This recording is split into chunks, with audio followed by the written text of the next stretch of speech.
Hello, guys. Welcome back to another installment of Professor Charles's Live. And today we're gonna do a documentary review, and the documentary review is on the most anticipated, guys. I've been doing documentary reviews like you asked, and we're back with SuperSizedMe2. So, SuperSizedMe1 was a little different from SuperSizedMe2, just to start it off. So SuperSizedMe1 was talking about how unhealthy the fast food industry. 2 is talking about HolyChicken. So in this documentary, it starts off with the same creator from the first one, but this time he's not going completely at the fast food industry, which is a very different lane with this. So I was like, okay, this is different. I was expecting like it to be him attacking the food industry again, but it seems like he's going a different lane with it, which I like. I like it's a little different. And it's dealing with chicken. So in this documentary, we learn about how chicken is treated, and how chicken is treated not just in the markets like Kroger or Myers or anything like that. We're learning about how the process of the chicken, the process of a baby chicken, which I thought was pretty neat. Like when I seen this documentary, I said, "Oh!"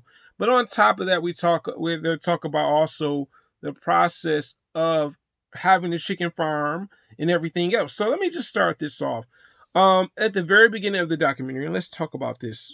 Pretty much, the creator, he gets advice from the other people that are literally doing like this type of stuff with not documentaries, excuse me, fast food industry. So he goes around, try all the different chicken places, and he tries Chick-fil-A, which he wasn't impressed with it. I'm not either. I tried Chick-fil-A, and it's not what everybody makes it seem. I mean, to some people, to each his own. I'm not impressed with Chick-fil-A. I've tried it twice. I don't see the hype and the rave about it personally, but it is what it is. He didn't like the sandwich. He had tried KFC, Popeyes. Oh my God, I don't like Popeyes. It just doesn't agree with me. He even tried Burger King, and you know what? Burger King chicken sandwich, the original crispy chicken sandwich, it was so nasty. He had nothing. Wasn't hardly any breast meat inside the fried chicken.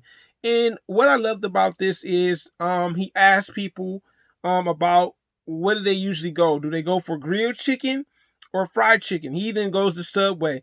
And most of the time, consumers will go for the fried chicken versus the grilled chicken. Now, here's the thing about it. He asked people, he said to them, the fried chicken tastes better. The grilled chicken, I can agree with the person that did the documentary. Some places it just didn't taste right, the grilled chicken. Like you'll try places, and some people the grilled chicken just doesn't taste right. You're just like, what is this? Like it has a weird taste to it. Sometimes it just doesn't agree with your system. You're just like, ugh. But one thing we learned also is when you're making chicken, also he wanted to do a farm and a business. You know what I'm saying? He wanted his own chain, but the thing was he wanted a healthy fast food chain. And unrealistically, our creator learns pretty much that in some cases there's really no healthy fast food chicken lane. It's the ingredients they put with it, like kale, maybe lettuce, cilantro, coleslaw, you know what I'm saying? Maybe even like a avocado taste to it. So you understand like the stuff that you add to a chicken sandwich is the healthy portion of a chicken sandwich. It's not necessarily chicken breast that's the healthiest part, but yes, we see that, and literally, that's what it is. It's pretty much the added on toppings to a chicken sandwich that makes the chicken sandwich healthy. Even in wraps, let's be honest, guys, it's usually the lettuce, the spinach, whatever, the guacamole, you know what I'm saying, whatever it is that's got the leafy green in it, pretty much. But also we see him having a struggle in this documentary. he wanted to have his own chicken farm, but that came with a price. The he had to get what is that? Permission, and also a person that would be willing to be the person that opens up the chicken farm for. And we've seen problems that he ran into trying to start one. And it was kind of frustrating because you saw him having to deal with one of the people that knew he was known for the previous documentary, kind of try to stop his, trail in trying to do something that I felt was very unorthodox, for it to be that way. But we also see another problem in this documentary: how fast chickens are being grown. Chickens are, it takes 8 weeks, and literally the farms are literally at competition with one another. Each farm is at competition with one another because what it is, it's a big tournament between the farmers. And we see the dark side of this industry with chicken. And it's sad that it's like that the farmers, if they don't have the best chicken product, they lose out on money. You know what I'm saying? They get the poor quality of chicken. You know what I'm saying? Maybe even the sick batches of chicken. So that means your chicken that you're putting into the markets and maybe even into fast food restaurants, it's not necessarily healthy because you're getting you're getting the crappiest choices and not the best choices, based on your success against the other farmers. So the farmers are at competition with one another, which is a very sad thing. This reminds me of Food Inc. If you have not seen that documentary, I highly recommend you check it out. It reminded me of that. There's actually a couple farmers that we see. We see Farmer John, which is pretty much the person that made the documentary that was from the previous SuperSizedMe1. Soon to become a friend. We see the frustrations that the farmers go through. There was one farmer that said, hey, look, the farmers are all a competition. He said, do you really trust Tyson's chicken? And you can see he was, he had his face in black and everything. He did not want to be known or anything like that because he felt such a disdain for Tyson's chicken and how they treated the other farmers and stuff. And he talks about his experience with working with the company. He said the commercial makes it seem that way, but in reality, that's not really how it is. It's not a family operated business like you think it is. So perception of it, the commercial's giving you this illusion like, oh yeah, Tyson's chicken. And on top of that, the chicken industry is a $40 billion industry. Did y'all know that? A $40 billion industry. So we, as people, we consume a lot of chicken. We really do. You know what I'm saying? Mostly fried chicken versus grilled chicken. You know what I'm saying? And I'm like, that's incredible. A $40 billion industry for chicken? Wow. And that's very interesting. They show that, and there are 5 main companies. Tyson's the big cheese or the big kahuna out of all of them. Then you have Purdue, and there are a few other companies. I think Morgan Farms, and it's 2 other ones. And Tyson's the one that's kind of like calling all the shots. It's like the big kahuna. And you're like, oh, wow. Like it's trying to take all these other ones out the competition. There's either one organic chicken place, chicken farm. There's only one. Just one. That's kind of sad, isn't it? After you think of all these other big names, a lot of people have heard of Purdue, a lot of people have heard of Morgan Farms, and a lot of people have heard of Tyson for sure. But it's sad that these other ones are well known, and we don't know much about the organic one. Sad, isn't it? Just one. Only one. The other problem I've seen in this documentary that we see, just because the chicken is, ready to be, killed and everything, we see the dark side when you over feed the chicken, leading to heart attacks, gonorrhea, other diseases. And I said, man, just for a piece of chicken, you know what I'm saying? We look at it, it's in the package and everything. And there's some scenes in this documentary. I kid you not, do not eat anything. Once you get to, it's a certain scene, I forgot where exactly at. I wouldn't recommend anybody eating in this documentary. Wait until the documentary is over to eat, because you may lose some of y'all might throw up. That's all I'm gonna say. Y'all might throw up on it. But yeah, it showed the parts of, even chickens having heart attacks, and you know what I'm saying, and and like I said, arteries and all that stuff, all the, the problems with their insides, and we see one of the people going into the chicken and cutting them open and everything. It reminded me of back in high school where we had to dissect the animal, you cut it open and stuff. I know it's kind of gross, but I mean, at least you learned some stuff about a chicken that you weren't quite familiar with. So even the healthy chicken had problems, even though it died, versus the one that was really sick. The healthy one was way more eatable, but, it's kind of like, in the back of my mind, but it wasn't as bad as the other chicken. The other chicken, it had all types of problems because they probably fed it. A lot of people don't know they feed chicken pork in most cases, and then some farmers feed their chicken corn, but it probably costs more money for the corn. That's probably why they feed it that. Also, we learned about natural chicken in this video and what is natural chicken.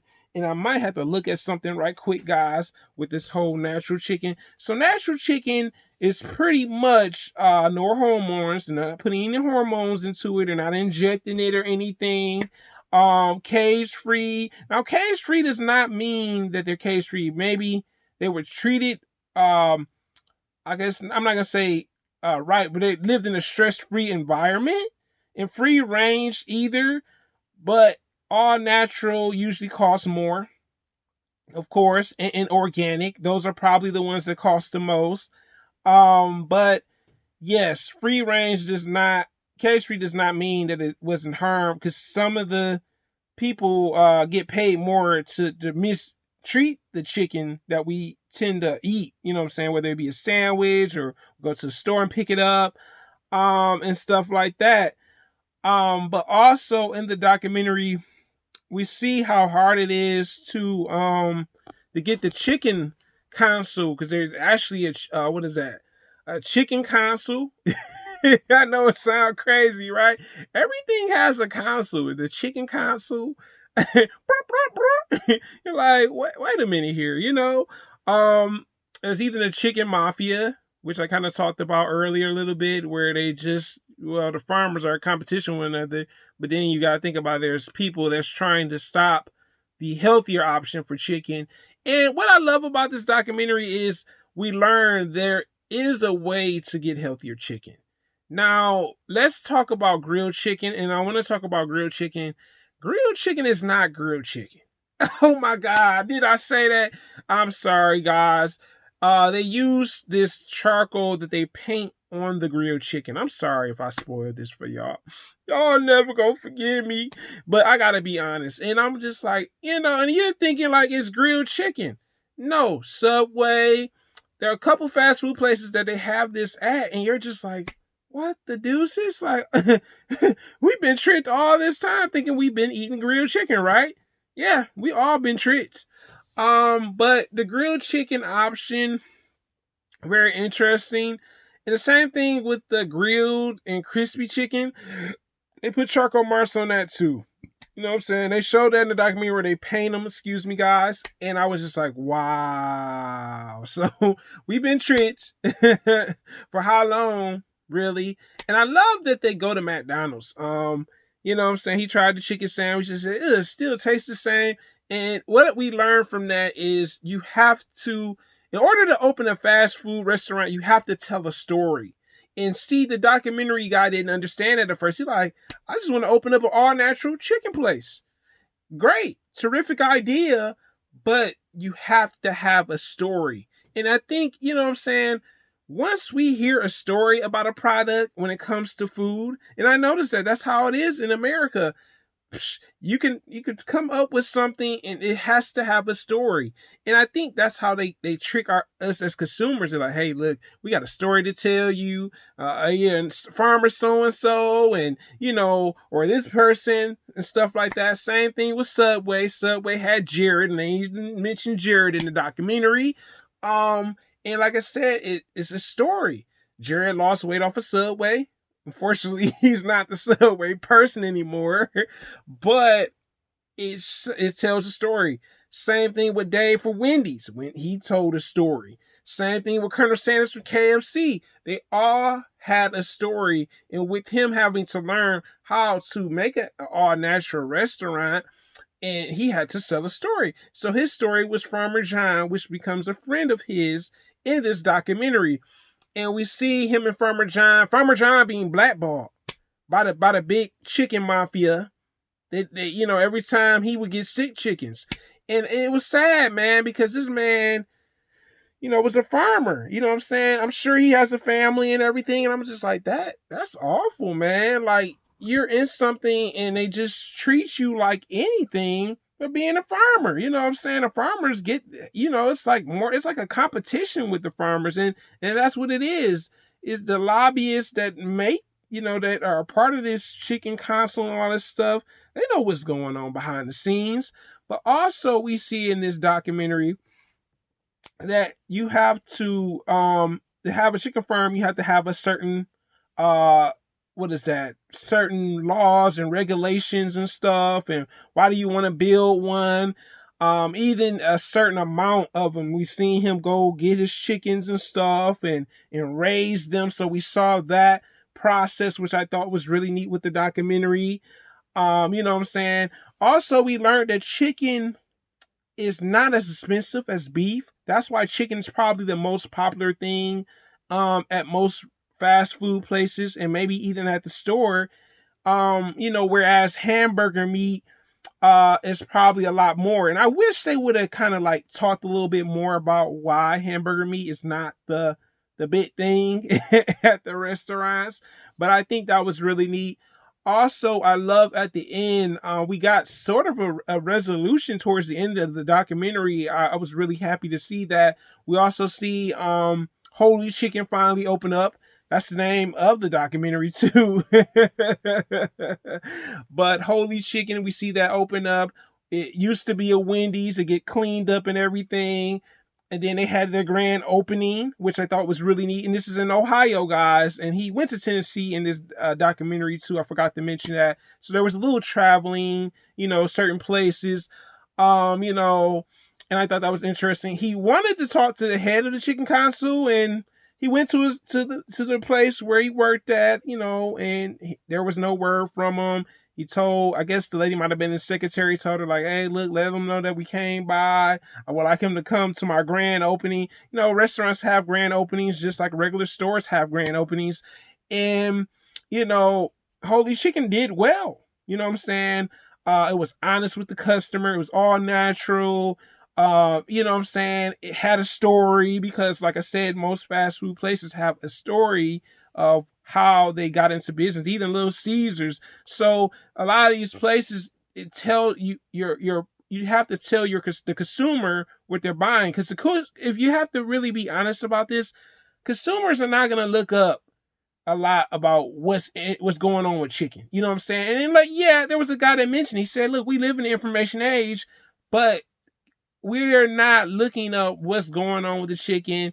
Sometimes the chicken is being mass produced. You know what I'm saying? It's a mass production of chicken, and that's a problem too, because you're mass producing it does not make the chicken healthy.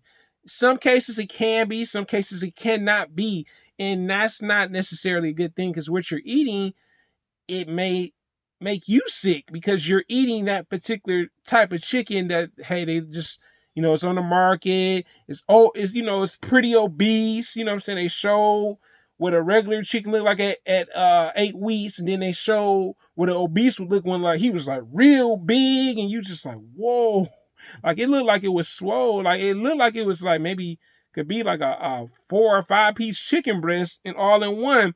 It also showed you you can kill your chicken stock, like the baby chickens. Like the documentary person, he stepped on one by accident. But yeah, the little small chickens, they tend to flock to you when you know what I'm saying, because they're looking for their mother. So, he joked about it. He said, I'm your father, I'm not your mother, type of thing. but also how shady the industry is. You know what I'm saying? Especially with the industry with chicken, But I love that at the end we see Farmer John get his recognition.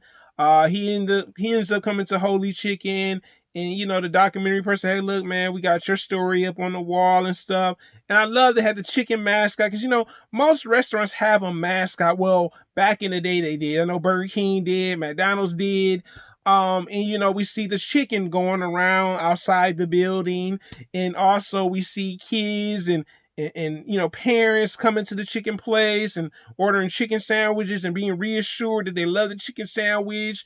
And you had the spicy chicken sandwich, because the spicy chicken sandwich, they also talk about this at most places. The spicy chicken sandwich is more popular than the fried chicken sandwich.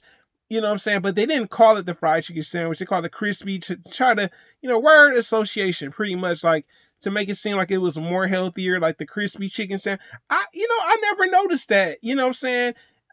I mean, to me, it's the same thing. They just try to make it health conscious, pretty much.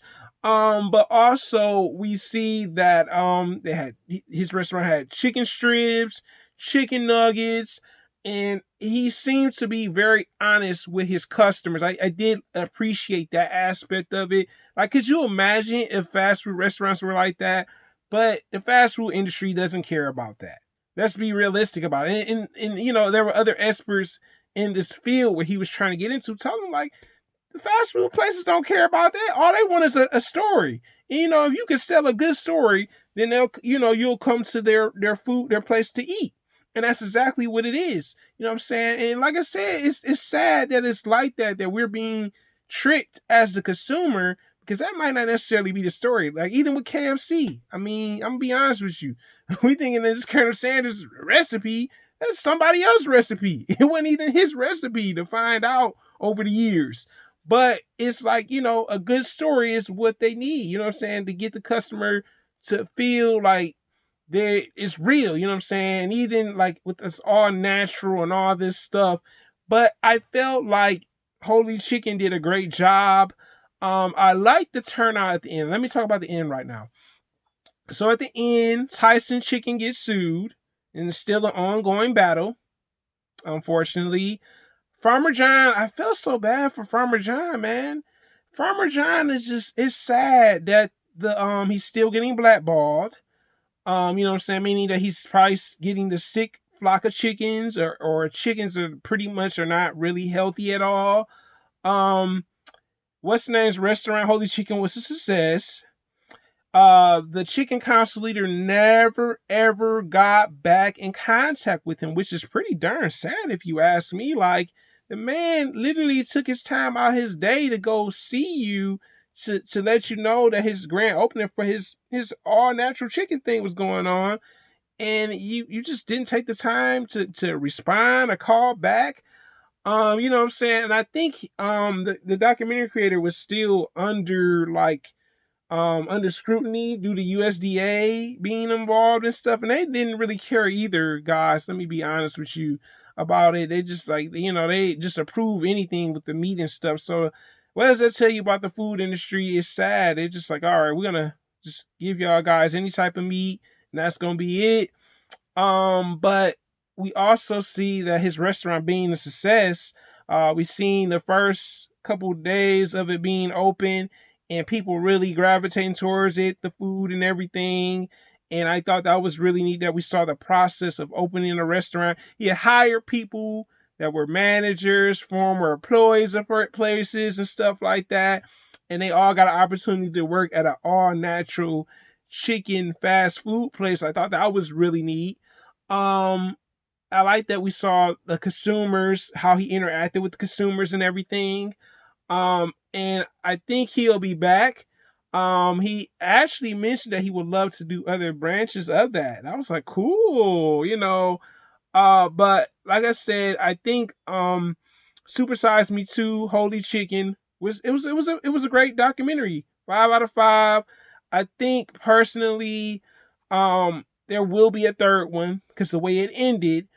And I think he's gonna branch off with this whole, still doing something with chicken and stuff, or maybe something else. I don't know. I mean, he did fast food for the first one, so it may be something different. But I felt like this documentary kind of gave you a better understanding that chicken is not always being treated fairly and not in stress-free environments like they say it is. And we learned about cage-free, what is all natural. We learned that organic costs the most out of all the chicken. And what they feed the chicken. If they feed it pork, it's probably not going to be the healthiest chicken. More so, the corn will probably be better for the chicken. We saw the conditions that the chickens lived in. There was one scene that they couldn't show behind the scenes because I think that would have been a little bit too controversial. Probably a dirty chicken house, just unsanitary and everything. But guys, it's your boy Professor Charles S. Live. I hope you enjoyed this SuperSizedMe2 Holy Chicken. And I am back, and this is my documentary for today. You tell me in the comments if you've seen it. And also, guys, this documentary is on a free app called Tubi TV, Tubi TV. And if you have an Android device, look it up. If you have a smart TV, look it up. Until next time, guys, your boy Professor Charles S. Live, and I'm out.